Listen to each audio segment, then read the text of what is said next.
بسم الله الرحمن الرحيم. الحمد لله نحمده ونستعينه ونستغفره ونؤمن به ونتوكل عليه ونعوذ بالله من شرور أنفسنا ومن سيئات أعمالنا من يهده الله فلا مضل له ومن يضلله فلا هادي له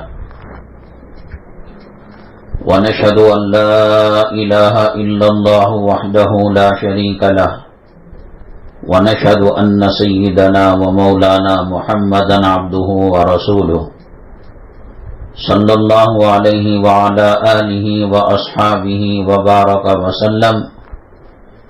وبارك وسلم تسليما كثيرا أما بعد فأعوذ بالله من الشيطان الرجيم. بسم الله الرحمن الرحيم. يا أيها الذين آمنوا بالله ورسوله.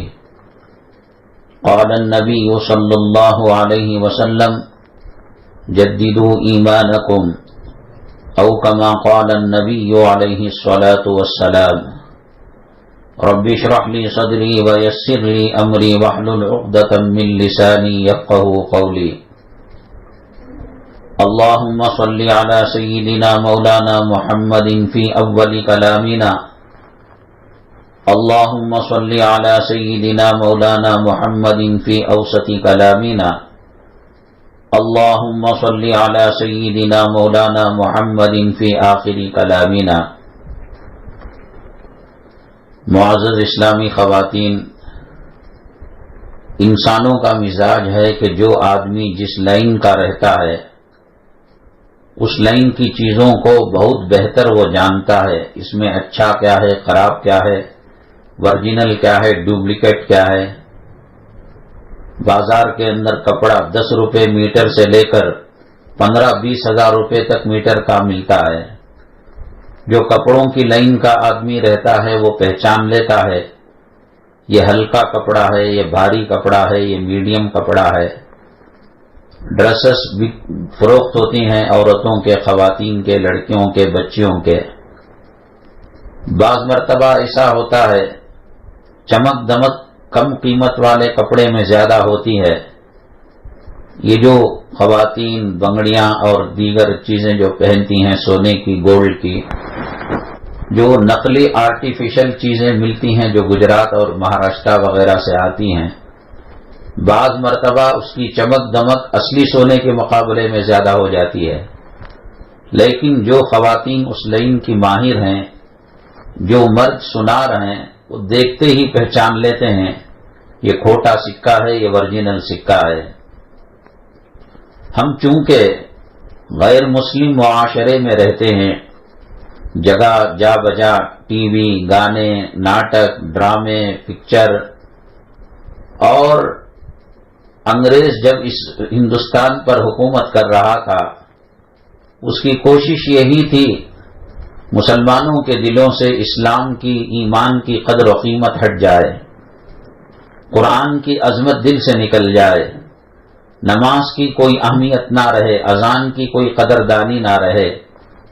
جو اذان دیتا ہے اس کی کوئی عزت نہیں، جو نماز پڑھاتا ہے اس کی کوئی عزت نہیں، جس کے سینے میں کلام پاک کی 6666 آیتیں ہیں،